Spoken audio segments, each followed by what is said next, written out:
Não pode. Do meu ponto de vista, a situação não decorre apenas da conjuntura externa. Decorre da política e da opção do modelo que foi o deste governo.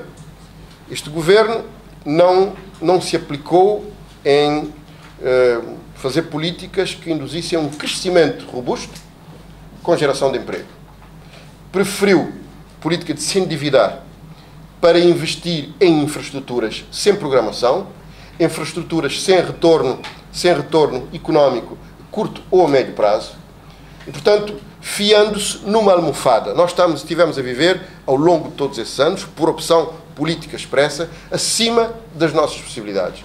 Se virmos a linha do PIB e a linha daquilo que é o conjunto da procura interna, portanto, as despesas dos cidadãos, as despesas das famílias, as despesas do Estado, o investimento público, nós vemos que há uma decalagem. Enquanto o PIB vai crescendo de uma forma praticamente estagnada, esse modo de vida que nós estamos a levar tem uma curva crescente e às vezes exponencial. Ora, as remessas de imigrantes estão a estagnar, os donativos estão a estagnar, o investimento externo baixou substancialmente. O que é que sobra? Sobra agora, de facto, as despesas do Estado ou o consumo das famílias. Qual foi a opção agora? Não de reduzir as despesas do Estado. Como veremos, as despesas de funcionamento no próximo orçamento estão a aumentar. E as despesas de investimento também.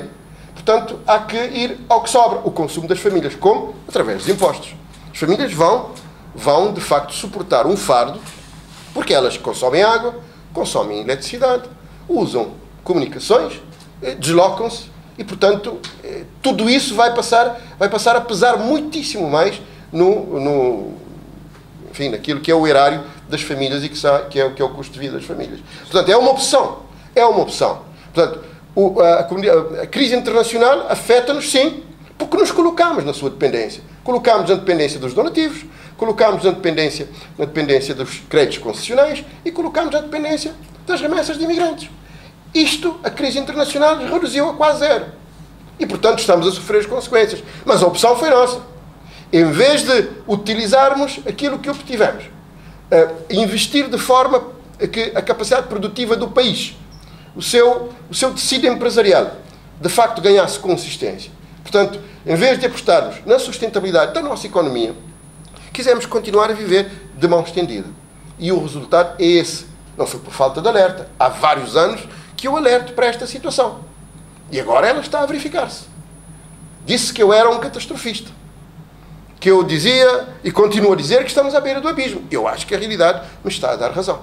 Doutor, esta é uma proposta que ainda vai a debate no Parlamento, baseado nestes aspectos negativos que não só isso. Ela vai aprovar?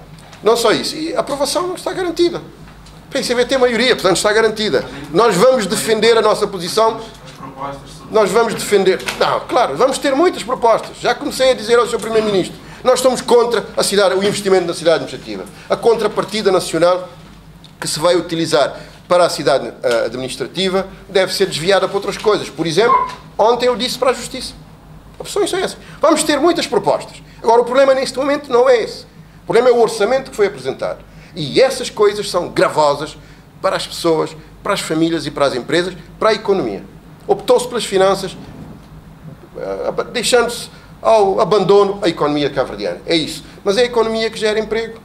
E é a economia que, de facto, faz a nossa vida funcionar melhor. Se não tivermos isso, de facto, o Governo falhou. O Governo falhou no desemprego, falhou no crescimento económico. Com o aumento, portanto, da carga fiscal que propõe o orçamento de 2013, o Sr. acha que vai sufocar ainda mais as empresas? Claro, claramente. Na última semana, claramente. E está no jornal que 200 e tal empresas de cabo-verdianas estão... Mas é claramente. Agora, as empresas, nesse caso do IVA, vão repercutir no consumidor. Mas, claro, quando repercutem no consumidor, vai diminuir o consumo. E como vai diminuir o consumo, também os rendimentos das empresas vão diminuir. A consequência é essa. A economia vai abrandar ainda mais. Porque, se há menos consumo interno, naturalmente que as empresas que produzem os bens ou que importam os bens para vender para consumo também vão sofrer. Portanto, vamos todos sofrer. As famílias, as empresas, vão todos ter encargos muito mais pesados no próximo ano. Ou então terão que viver sem luz, terão que viver sem água, terão que usar menos o telefone e não deverão viajar, porque senão terão um impacto bastante grave. Essa é a forma mais fácil do governo conseguir receitas? É uma forma fácil. Agora, o mais grave é que é para conseguir receitas para utilizar no funcionamento do Estado. Não é para promover a economia, é para, no fundo, aguentar os gastos do Estado. Qual seria... É engordar o Estado, não é? Manter a gordura do Estado, essencialmente. Qual seria a opção do MPD relativamente... A nossa opção foi definida no nosso programa eleitoral. Nós somos, efetivamente, por uma política que, antes de mais, faça um choque fiscal. Em vez de agravar impostos, baixe impostos. Para libertar as empresas. Para que elas, efetivamente, trabalhem. Para que elas produzam. Para que elas gerem empregos. Essa é a questão fundamental. Essa é a questão fundamental. Portanto, nós, em vez de aumentarmos impostos, baixaríamos impostos. Reduziríamos drasticamente as despesas do Estado. Há gorduras no Estado em grande quantidade. Reduziríamos drasticamente as despesas do Estado. Sobretudo na aquisição de bens e serviços intermédios e em alguns projetos que, do nosso ponto de vista, não são prioritários, como é esse da cidade administrativa. Doutor, há uns meses atrás anunciou mesmo nesta sala um debate de militantes. Já está. Neste setembro, não, neste setembro já passou, já estamos no fim de outubro. Não aconteceu como é... Não, está em fase de organização avançada. Nós atrasámos um pouco, é certo, mas já está em fase final de organização. Penso que nos próximos dias nós vamos poder arrancar com eles. Quando é que vai acontecer? No mês de novembro? Vai acontecer ao longo do tempo. Vai acontecer ao longo do tempo. Para nós agora, até a convenção vai acontecer. Ao longo do tempo. Mas começa em breve. Um dos responsáveis, aliás, está aí. Preparar o site e a plataforma para quem quiser participar nesse debate que esteja.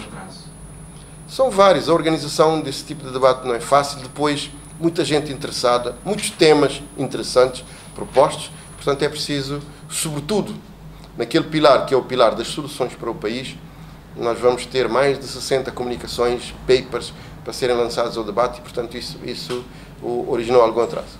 Mas está a preparação para a convenção extraordinária de março? Não é extraordinário, é ordinário. Como é que está? É ordinário e faz parte da organização da convenção.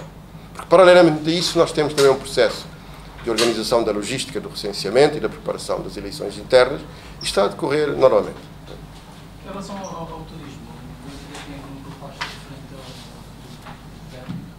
O turismo, o governo tem que definir o que quer para o turismo. Um código de benefícios fiscais que penaliza o turismo, eu acho que era a última coisa que se podia pensar em fazer agora. Aliás, o turismo, se calhar, se o governo não intervier, ele funciona muito melhor. Não é? Já se provou isso. Tudo o que conseguimos em termos de turismo até agora não resultou da política do governo. Resultou de impulso de entidades privadas, que agora se estão a queixar. O nosso produto turístico, com essa taxa de dormida, com o aumento dos vistos e com outros acréscimos, vai ficar agravado em pelo menos mais $200, no mínimo. Portanto, já deixa de ser concorrencial. Deixa de ser concorrencial com os nossos principais concorrentes. Não é possível. No momento em que nós deveríamos trabalhar para termos cada vez mais turistas, estamos a tomar medidas para reduzir o número de turistas. No fundo é isso. Diz o Primeiro-Ministro na sua grito de alerta para dentro do partido, disse ou mudamos ou mudamos. Como é que o MPD viu essa afirmação e o que é que pode fazer para essa mudança? Bem, nós temos falado disso ao longo de todos esses anos. Eu insisto, leiam os nossos documentos e vejam que está lá, de facto, estão lá as nossas posições, completamente contrárias, enfim, àquilo que tem sido a política do governo. E quando o Sr. Primeiro-Ministro vem dizer isso, eu acho que ele está a reconhecer que nós tínhamos razão. De facto, as políticas que foram adotadas serviram para ganhar eleições, mas prejudicaram o país. Claramente. Nós fizemos propostas para beneficiar o país. Não podemos pensar que um país pode viver eternamente de donativos e empréstimos concessionais sem limites. Não é possível. Não é possível. Nós temos que produzir e temos que investir, e quando investimos dinheiro que nos é emprestado, temos que saber que esse dinheiro tem que render para nós podermos pagar a dívida. Senão, o encargo vai cair sobre as pessoas e, sobretudo, sobre as novas gerações. Se não pagamos hoje os impostos, pagam os nossos filhos. E duramente. Vejamos o que está a acontecer noutros países que seguiram a mesma política de endividamento sem controle e irresponsável, que agora estão a pagar. Endividamento para despesas do Estado, cada vez maiores, para um peso do Estado cada vez maior. Por exemplo, o orçamento está a prever mais de 2.000 milhões de contos de empréstimos internos. O crédito para a economia vai-se todo para o Estado. Não há crédito para as empresas. Portanto, isso é política. O Sr. Primeiro-Ministro agora diz, já fizemos tudo, agora é hora das empresas cabo-verdianas. Como? Com o quê que as empresas cabo-verdianas, elas foram sufocadas esses anos todos? Com o quê que as empresas cabo-verdianas vão conseguir desenvolver a economia? Elas estão todas numa situação de grande vulnerabilidade, de grande fragilidade, de grande dificuldade financeira. Não há dúvida nenhuma. Veja que a nossa importação reduziu-se, que não há dinheiro para importar. Não há dinheiro. Vá ao cais e veja qual é o movimento que lá existe. Diminuiu drasticamente. Porque não há dinheiro para comprar. As empresas não têm dinheiro. O fisco quer ir buscar lá muito mais. Não vai conseguir, porque não há onde ir buscar. Portanto, isso é uma política completamente errada. Eu acho que deveria-se a fazer ao contrário. Tal choque fiscal que nós falamos há vários anos. Baixar a taxa do imposto sobre o rendimento. E há quem defenda até que devemos ir muito mais longe. Muito mais longe. Portanto, nós pensamos que não é com o aumento de impostos que, efetivamente, se vai resolver o nosso problema. Porque, às tantas, mata-se o doente. Mata-se o doente com a medicação e, portanto, o país acaba por sofrer. Ok?